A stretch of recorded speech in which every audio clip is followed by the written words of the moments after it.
Hello, welcome to the American Business Podcast. This is Kevin Deveji, your host. Thank you very much for being with us today. Today's number is 600,000. There are almost 600,000 manufacturing businesses in the US. Speaking of manufacturing, we have a great guest today and we'll discuss manufacturing, US manufacturing, and the state of manufacturing in the US overall. Let's welcome our guest and we'll start the conversation. Hello, John. Welcome to the podcast. Hey, Kevin, thanks for having me. Good to see you again. Thank you very much. Thanks for being with us. So how is your week going so far? Going well. Happy it's Friday. Let's just leave it at that. Yes. It's been busy, but busy's good. Yes. Fridays are fun day, so no complaints, right? Absolutely. That's good. Well, thank you very much for being with us again. Appreciate it. As a start, would you please introduce yourself and your organization to our audience? Yeah, absolutely. Again, thanks again for having me, Kevin. I know you and I co-chair the HIA Manufacturing Committee together, so yes, we go back a ways. It's always good to have you, and I appreciate the opportunity. So, for our audience today, my name is John Giordano. I'm a partner at Citrin Cooperman. We are a full-service accounting and advisory firm with several locations throughout the U.S. I work primarily out of our Melville office, and my roles and responsibilities within the firm are that I co-lead our firm's manufacturing and distribution practice. I am also an audit partner by trade, but like I said, my primary duties now are to run that practice. How did you start your career? How did I start my career? Now you're asking me to go back a little ways, Kevin. So I started in public accounting. I think the first year was 2004 is when I joined my first firm out of school. My route to get there was a little strange. Originally, my family background, most of my family was in law enforcement. So I was like the first to kind of go to a college and whatnot and go that route. And initially I pursued accounting because I had looked into potentially joining the FBI at some point. And I heard from several people that, accounting is a good background for that because a lot of, despite what they glorify in TV and movies, a lot of it is in the background in terms of forensic studies and accounting and traceability. So I started taking those types of classes, I think as early as my senior year in high school. I think I took my first accounting class. And then I went to school for it at Marist College. Well, now Marist University. We're big time now.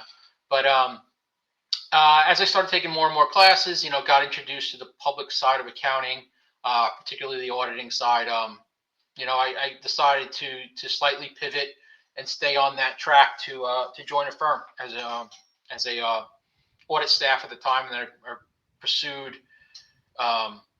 I worked through my first several years. I was with my first firm for about 10 years, and then I transitioned to Citrin in November of 2014. So, yeah.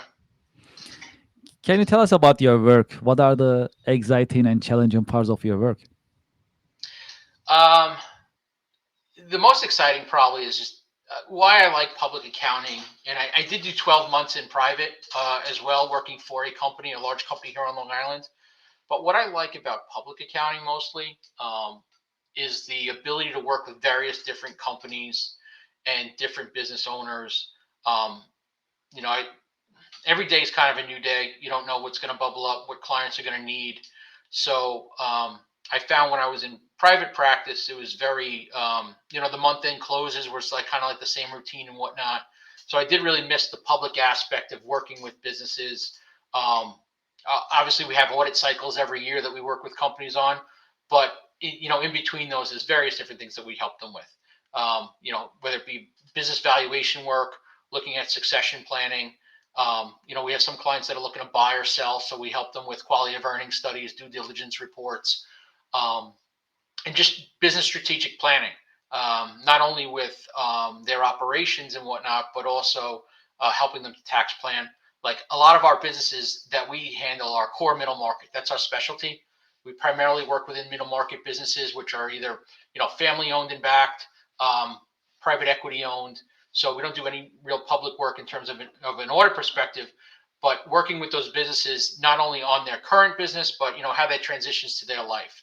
A lot of our clients, their business itself is probably their largest asset in terms of their generational wealth.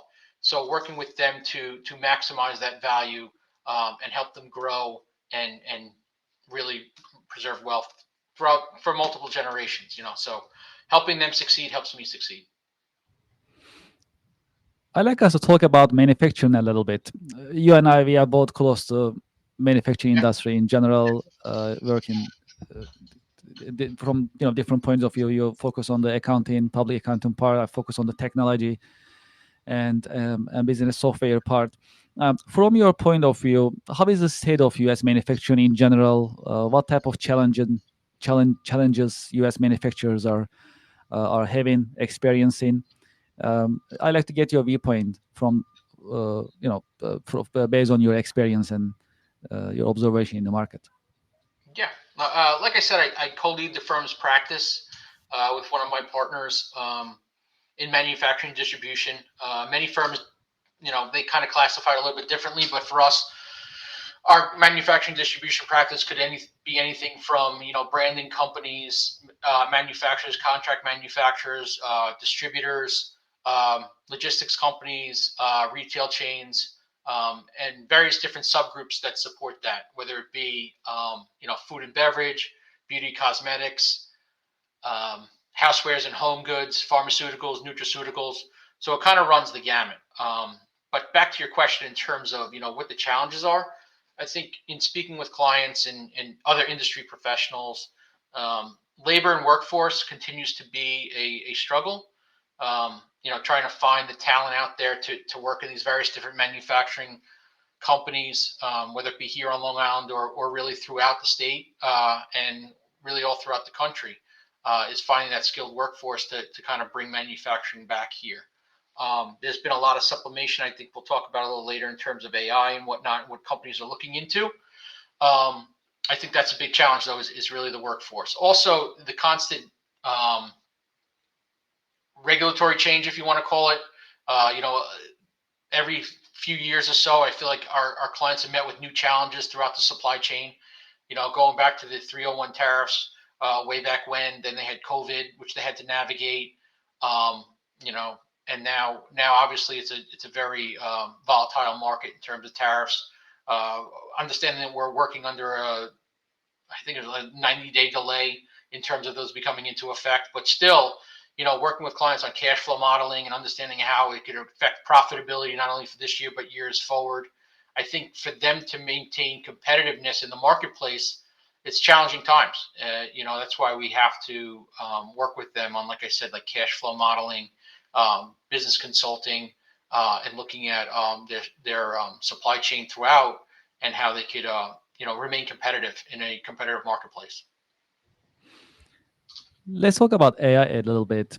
Just like you mentioned earlier, what do you think about AI? How businesses are employing so far? How it is going to be changing the business ecosystem in general? And do you think AI will replace jobs? Yeah, AI is here. AI is here to stay for sure. We do here at the firm, we do a manufacturing and distribution pulse survey every year. Ours is set to be released in the next week or so. And on June 9th, I believe we'll be having a webinar to present those findings with an economist. And this year, a lot of our survey is centered around AI because it is very prevalent, especially in the manufacturing. Things change. Over time, things change. So the biggest conversations that we have with manufacturers is that, and especially going back to the comment on workforce, this isn't manufacturing of the 1920s where you have labor lines of people, one person puts the cap on, one person puts the label on. No, everything now is looked to be automated, streamlined. And there's a lot of engineering that goes into it and strategic planning in terms of warehouse layouts and facility layouts. So the introduction to AI, I don't believe it will replace jobs. I think that's a common misconception that's out there. I think it'll help supplement the workforce that they cannot find to help automate those positions. But more importantly, also elevate the workforce they have now to be a more value-added solution to the company, and as opposed to doing menial manual tasks. Have it be more thought-provoking tasks. Like there's engineering and strategic, as opposed to, like I said, just very labor-intensive. Like I think AI will help supplement the manufacturing industry rather than replace jobs. Well, let's talk about your role models, if that's okay. Do you have any role models? Have you had any role models that you can share with us? Yeah, obviously, for me, role models have always been my parents. My mom and dad. My mom and dad separated when I was young, but they still have remained very active in my life. My mom's a huge role model in the sense that, being a single mother is not easy, especially when you have two boys, two rambunctious, busy boys at that. And she's always been there to support me, and just seeing, what she goes through and all the sacrifices she's made throughout her life to make ours better is definitely there. And my dad is my dad. As a role model, like I said, throughout separation, still remaining active in our lives, still supportive of what we do. I still don't think he understands what I do as a professional. Like I said, he was straight blue collar all the way through. He was a police officer and also a an electrician. He's a master electrician. So I try to explain to him every so and so, and he'll still call me with the small tax questions and like that. I don't do that level of tax, but yeah. So for me, it's been those. I've had several mentors throughout my career here at the firm. One of which I followed over here to Citron Koopman from my old firm. So that's probably what I would classify as quote unquote role models. It's probably the most canned answer you have. It's your parents, but for me, it really was. It really is, and continues to be today. So yeah. Yeah, well, you have decades of professional experience on your belt. Yep. Can you share some lessons learned that you have had during your career journey? Lessons learned. Um, it's great. It's a good question. I think as a professional, um, throughout various stages of your career, I think you're constantly learning. I think you have to be, if you're not learning, you're not doing it right. I've always felt, because every mistake you make, you learn two or three things from. And throughout my career, every misstep I've had, I think has made me better as a professional. So some key lessons is, make sure that when you're engaged in conversation and whatnot, that you're truly listening and not just hearing. Right. And I think you learn that over time when you have conversations, especially with business owners and whatnot. It's not so much important as to hear what they say, but to really listen to what they're saying. And I think that's why, a lot of people in professional services always want to try and find the solution, like find the solution right away in the moment, and go back to them in that moment. So say you have a meeting with a client or prospective client or whoever, it could be you and I talking, Kevin, right? And you say something and it automatically resonates with me, and I try and, solve that problem right there in the room. Like, I find over time, you should let all that stuff resonate, really listen, gather all the facts and circumstances, give yourself time to digest it, and then come back with really, really thought-provoking ideas rather than just try and solve things in the room. So I always think that that's a good lesson that I've learned over my career, and watching other people, like I mentioned mentors that I've had along the way, watching how they operate, right? And how they got there. And I've been fortunate enough to be able to pick their brains throughout my career, and we'll be in meetings and we'll walk out and I'll say, well, that was a really interesting strategy in how you went through that. Like, yeah, well, this is, and then they'll go on their background and how they learned and how they got there. So I think, for lessons to be learned, like I said, the key takeaway for me is try to listen, not just hear, and try to not solve things in the moment, especially when you're dealing with, decisions that could really affect the business and the strategic plan for the company. Like, really listen and go back, regroup. And another reason why I joined Citron Koopman, why I like working here so much, is because we have so many different resources within the firm too. So I like to play things off my partners, have open discussions, and see what they could bring to the table as well. And that's why I say listen, not hear, and bring those ideas back, reflect on it, and then come back with some real thought-provoking ideas. Can you tell us some of your interests, your passions outside of work? Passions outside of work, sure. Um, I enjoy boating and fishing. So I have a Wellcraft boat that I keep here locally in Merrick. Anytime I can get out on that, I really enjoy it. With the family, of course, and friends and colleagues to go fishing. But for me, just being on the water it's a game changer. I went out the other day. I took my dad. We went out last Friday to watch the air show, the practice of the air show, um, from the boat. So you literally could see the planes fly right overhead. It's just, for me, it's a different way to view the air show. I've done it as a kid, going to the beach and watching it, but taking the boat out and sitting there and relaxing in the bay and watching them go overhead and seeing how, I mean, you can see the pilot. Sometimes they come down so low, so it's crazy. But I Sounds fun. enjoy that. I just like it. I feel very unplugged when I'm on the boat. I feel very unplugged. From everything, even though devices are binging and going off routinely throughout the day. It's just a different mindset for me. I also like coaching my son and daughter's sports. I coached my son's baseball team till he was about 12. Then he joined in on the baseball program, and then I'm in the throes of coaching my daughter's softball team. So I really enjoy that. The experiences, getting to meet the different kids in the community, the parents, and for me, it's been my way of giving back without feel like I'm giving up anything. You know what I mean? I truly enjoy the time that I'm coaching. I play a little golf here or there as well. Yeah, just good quality family time. Sounds great.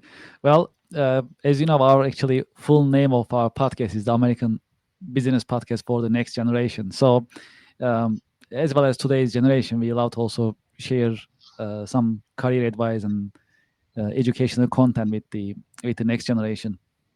What would be your career advice for those who are thinking about getting into public accounting, as well as manufacturing?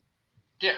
Well, again, I know I'm in public accounting, and I work for Citron Cooperman. So I could definitely delve into my career advice for on the accounting side, but I could also speak to the manufacturing, because I am tied into that community. I know you referenced before, and I made mention of, we co-chair the manufacturing committee over at the HIA, which is a great trade organization in terms of keeping Yes. people in manufacturing.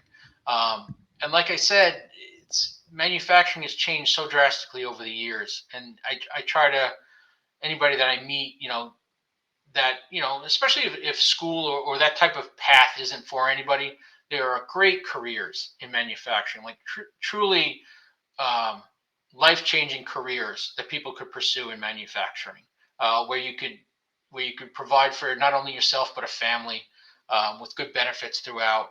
And it's not the manufacturing of yesterday. Like I said, I know I made a joke referencing the 1920s or whatever. Assembly lines, dirty, filthy. Poor labor conditions.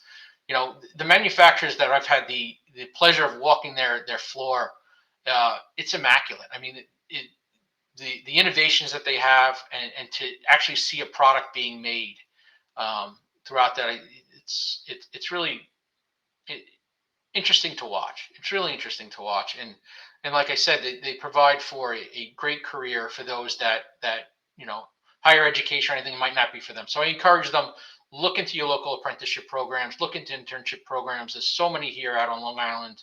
Um, I know the HA has this statistics. I'm sorry, about how many manufacturers there are. It's mind blowing when you think about it. You drive through the industrial park there, and you just look at how many businesses there are that most people probably don't even know are in our own backyard. So look into your apprenticeship programs. Look into opportunities to get plugged into manufacturing, because it could be an interesting route to take. I remember when I first started, how I got into primarily servicing manufacturing distribution clients was back at my old firm. It was a pretty diverse firm. We had we had real estate companies, we had service companies, manufacturers, distributors. And I remember one of the first opportunities I had to work on a client when I was, just the staff, was to do inventory observations at these various different locations, on site at companies. And I thought it was like the coolest thing ever. You know what I mean? To go to a facility and see, products being made, and how that process worked. going on forklifts and whatever, with a safety harness and stuff like that. So that's what Yes. kind of steered me in my career to say, listen, I want to work with these types of companies as opposed to, not demeaning any other, service areas that we have, but that was just my draw. So I really got plugged in there. And that's the area I chose to pursue in terms of my practice. And that's how it ties in. And those going into accounting, I would say it is a great level base for any professional looking to go into business. Yeah, having that CPA or having a background in accounting, it could elevate you so much throughout your career, whether you want to be in a public accounting or not. I think having an accounting background is always valuable, whether you're the CFO or even on the operations side, because nowadays, especially in the middle market businesses, so many different groups or levels of management have to interact. And I always find it always ties back to finance, right? It always ties back to finance in one way or another. So having that background in accounting is a wonderful thing. I think in continuing to grow that enrollment, in people that are going to college for these types of degrees, like I said, it's a diverse degree. You don't have to necessarily pursue public accounting to have to take those classes and achieve that CPA status. It's always good to have. We want more people in practice, but I think it's a really good baseline for those looking that want to be in the business community to have that level of background. Well, for those who likes to continue this conversation with you, what is the best way to get in touch with you? We have be reached via email, first initial last name, so jgiordano.com. No, that's wrong. jgiordano at citrocooperman.com. Or I advise those that this is great. I really appreciate this. This is fun. Yes. Yeah. Well, thank you so much for being with us. I know you have a very busy schedule and you carved up time to be with us. I truly appreciate your time and thank you for sharing your insights with us today. Thank you, Kevin. This is great. Thank you. Thank you very much. Have a great weekend. Have a great weekend. You as well. Thank you. Bye now. Bye. Well, to our audience and to our listeners, we had a great conversation with John Giordino from String Cooperman. He and I, we are co-chairs at HALI manufacturing committee, so we are really close to manufacturing. So I'm glad I had a chance to interview him on the podcast and learn about his insights and he was able to share with you. So that was a great opportunity. I hope you liked it too. Well, as I always say, we always bring informative and educational content, and today's was one of those episodes as well that we put together. Well, we are also happy that we are celebrating that we are having more than 30,000 YouTube subscribers on YouTube. So we truly appreciate it. I thank you for your support. If you haven't done so, please go to our YouTube channel, American Business Podcast, ABP YouTube channel, and please subscribe. That means a lot to us. Watch some of our videos, some other interviews that we have. They're all educational and informative. You'll at least learn 1 or 2 points in each episode of ours. So very informative. So we truly appreciate your support. And if you haven't done so, please subscribe to our YouTube channel. Would you like to be a guest in our podcast? Do you have a feedback? Do you have a question or an idea? You can reach out to us. We keep an open mind. We have an email address for you to reach out to us, americanbusinesspodcast@gmail.com. Send us your feedback. If you have an idea that you like us to cover and have a guest speaker, please share with us. Also, if you like to be a guest or if you know someone who can be a guest, who likes to be a guest in our podcast, we welcome it as well. You can send us an email, americanbusinesspodcast@gmail.com. Also, if you are wondering what is coming on our podcast, we have a schedule that we publish on our website, americanpodcast.tv. So when you visit americanpodcast.tv, the first thing you'll see is right after my picture, you'll see the schedule that we actually post, and you can see who is coming and what we will be talking about. Also, one final note, we have a new sponsor, IP Vanish VPN. I put the link on the screen.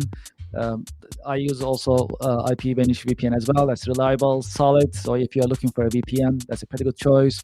You can visit the link that I put on the screen, and you can also subscribe to that VPN option as well that I like to share with you. If your company, if you like to sponsor, if you like to be advertising on our podcast, you can also send us an email, americanbusinesspodcast@gmail.com. We welcome any sponsorship opportunities. We work with you, and we'll make sure to create value for everybody, for you, for our audience, as well as your organization. Okay, great. Well, thank you so much for being with us today. I'm looking forward to having you at our coming American Business Podcast episodes. Thank you very much, and have a great weekend.